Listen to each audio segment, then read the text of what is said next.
Olá pessoal, tudo bem com vocês? Espero que sim. Então vamos lá, continuando as atividades de matemática do sexto roteiro Maria Tereza. Sétima questão. Conheça alguns quadriláteros. Todos eles possuem 4 lados, por isso, quadriláteros, né? 4 lados.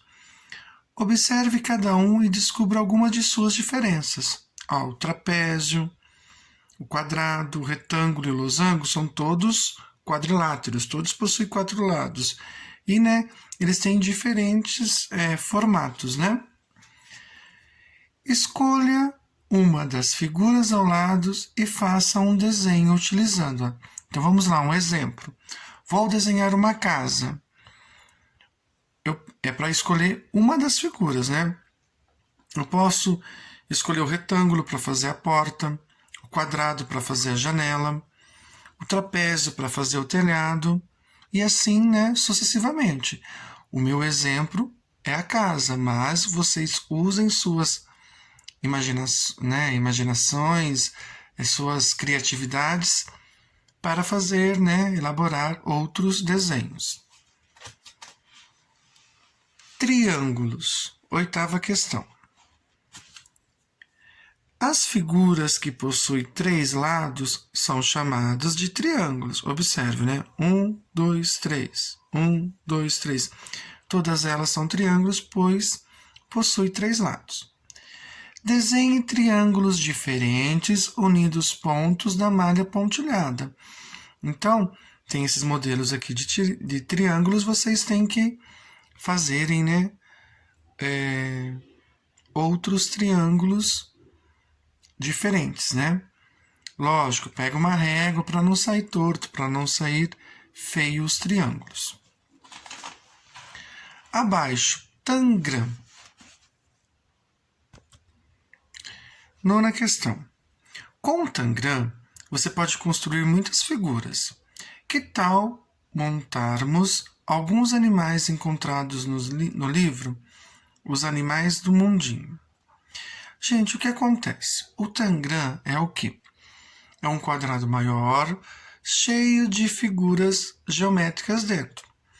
E conforme você vai, trabalhando com as figuras geométricas que tem nesse tangram, até recortando, você vai com as figuras geométricas desse tangram fazendo, elaborando animais. Um exemplo: coelho, cobra, peixe, canguru, tem cavalo, tem cachorro, tem vários desenhos que a gente pode fazer com tangram. Daí aqui do lado vamos responder, algumas questões. Agora, observe as figuras dos animais e responda. Quantas figuras geométricas foram utilizadas para montar o peixe? O peixe é esse. Quantas figuras geométricas tem aqui? E quais os nomes das figuras que foram utilizadas para fazer o peixe? Depois, olhando todos esses desenhos, o coelho, a cobra, o canguru e o peixe, quantos triângulos tem? E daí vocês vão pintar de amarelo esses triângulos. E depois, quantos quadriláteros tem nesses desenhos? Quantos quadrados ou quantas figuras de 4 lados? Vocês vão pintar de laranja. Formando números. 10ª questão. Você já ouviu falar do peixe palhaço? Leia o texto e responda as perguntas. Peixe palhaço. Encantador, colorido e desajeitado. Esse peixe palhaço aqui é o peixe do desenho, Procurando Nemo, o colorido do seu corpo chama atenção. Pode-se dizer que é um peixe exótico, cuja cor laranja e as tiras brancas ou azuladas. Assim como a maneira desalinhada e desajeitada de nadar, dão sentido ao nome, peixe palhaço. Esses simpáticos peixinhos medem cerca de 5 centímetros e pesa no máximo 150 gramas. Daí, vamos responder agora as questões. Encontre no texto o número que apresenta a massa corporal do peixe-palhaço. Copie-o e escreva seu nome por extenso. Então aqui você vai copiar o número e aqui você vai escrever por extenso. Gente, massa corporal, a gente costuma dizer peso, né? Mas a linguagem correta é massa corporal.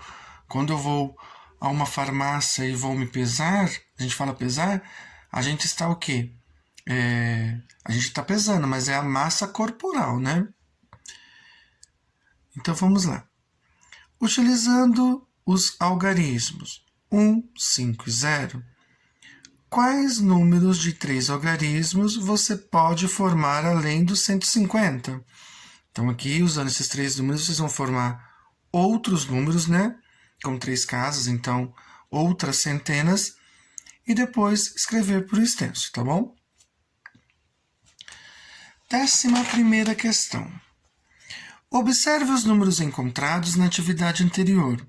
Circule o que representa a maior quantidade e risque o que representa a menor quantidade. Explique como você descobriu o maior e o menor, né? Então, virando a página. Deixa eu ajeitar aqui. Pronto. 150, 105, 510 e 501. Copie os números no quadro valor de lugar, depois decomponha cada um deles. Ó, 150, né? Então tem uma centena, 5 dezenas e 0 unidade. 150 decompondo é a mesma coisa que 100 mais 50. E daí vocês vão fazer isso, né, com os outros números, né? 105, 510 e 501. Depois aqui do lado. Discuta com a sua turma sobre o valor dos 5 em cada número.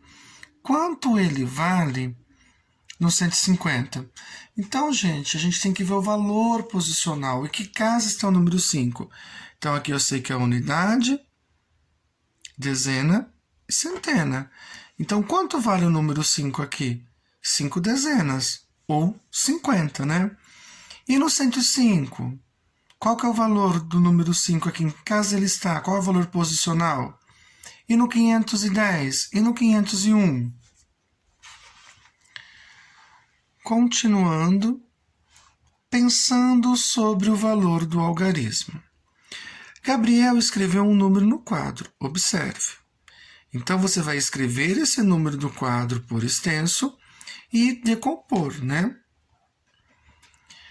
O algarismo 3 foi usado 3 vezes nesse número.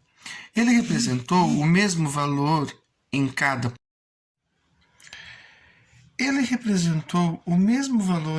posição. Você percebeu o que há em comum entre a escrita do número por extenso e a sua decomposição? Discuta com seus colegas sobre suas conclusões. Os algarismos possuem um valor absoluto e um valor relativo. Veja, o valor absoluto não depende da posição em que o número ocupa. Representa o valor sozinho. O valor absoluto de 3 é 3. O valor relativo depende da posição do algarismo no número. Como vimos, o 3 representou valores diferentes em cada posição. Na ordem das centenas, representou 3 centenas ou 300. Na ordem das dezenas, representou 3 dezenas ou 30 e assim por diante. Qual é o valor? 12ª questão. Preencha os espaços com valor absoluto e com valor relativo dos números. Então vamos lá, 74. Tem 4 unidades e 7 dezenas.